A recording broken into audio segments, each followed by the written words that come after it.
Sahabat setia Gowor yang dikasih Tuhan, Shalom.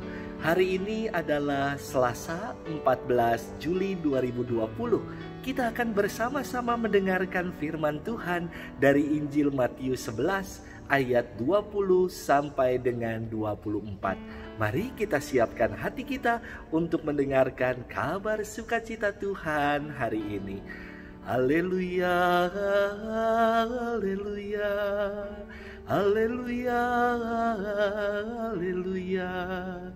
Hari ini janganlah bertegar hati, tetapi dengarkanlah sabda Tuhan. Haleluya, haleluya, haleluya, haleluya. Tuhan bersamamu dan bersama rohmu. Inilah Injil Yesus Kristus menurut Santo Matius, dimuliakanlah Tuhan. Sekali peristiwa, Yesus mulai mengecam kota-kota yang tidak bertobat, meskipun di sana ia melakukan paling banyak mukjizat. Ia berkata, "Celakalah engkau Korazim, celakalah engkau Betsaida. Karena jika di Tirus dan Sidon terjadi mukjizat-mukjizat yang telah kulakukan di tengah-tengahmu, pasti sudah lama mereka bertobat dan berkabung. Tetapi aku berkata kepadamu, pada hari penghakiman, tanggungan Tirus dan Sidon akan lebih ringan daripada tanggunganmu. Dan engkau Kapernaum, apakah engkau akan dinaikkan sampai ke langit? Tidak, engkau akan diturunkan sampai ke dunia orang mati.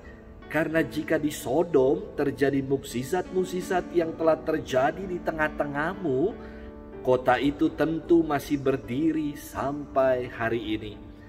Maka aku berkata kepadamu, pada hari penghakiman, tanggungan negeri Sodom akan lebih ringan daripada tanggunganmu." Demikianlah Injil Tuhan, terpujilah Kristus. Sahabat setia Gowor yang dikasih Tuhan, Shalom.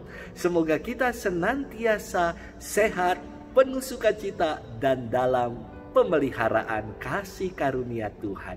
Ada ungkapan spontan dari beberapa umat sebelum saya tugas di sini yang mengatakan demikian. Yesus, kau gampang sekali bicara. Aduh Tuhan, kau kasih celaka kami kah? Dan lain-lain. Ungkapan-ungkapan ini spontan dan sangat manusiawi sekali. Dan dasar terdalam dari ungkapan-ungkapan spontan tadi adalah ingin semakin mengenal Tuhan dan semakin beriman kepadanya. Terkadang menjadi sukar sekali dalam hidup ini untuk memahami maksud dari ungkapan-ungkapan pengajaran Tuhan. Disinilah dibutuhkan iman. Iman berarti meyakini, mempercayai, mengamini akan kuat kuasa Tuhan, akan rencananya yang baik dan indah dalam hidup. Sahabat setia Gowor yang dikasihi Tuhan, firman Tuhan hari ini menyebut 6 kota sekaligus. 3 kota yang dikecam oleh Yesus adalah kota-kota tempat Yesus melakukan mukjizat dan pengajarannya. Ketiga kota itu adalah Korazim, Betsaida, dan Kapernaum. Mengapa ketiga kota ini dikecam oleh Yesus? Karena kota-kota ini tidak bertobat dan tidak percaya kepadanya. Korazim terletak di sebelah barat laut Danau Genesaret. Betsaida adalah kota asal Petrus, Andreas, dan Filipus. Dan Kapernaum tempat banyak karya dan mukjizat Yesus dilakukan. Namun penduduk kota ini malah menolak, menganiaya para murid dan orang-orang yang mengikuti Yesus. Aneh bukan? Ketika Yesus melakukan karya baik di kota-kota ini, namun penduduk kota ini malah tidak bertobat dan berlaku sebaliknya. Inilah yang membuat Yesus mengecam ketiga kota yang degil dan tidak tahu bersyukur ini. Sementara Yesus menyebut juga nama 3 kota dalam perjanjian lama yang dikutuk Allah. Kota-kota itu adalah Tirus, Sidon, dan Sodom.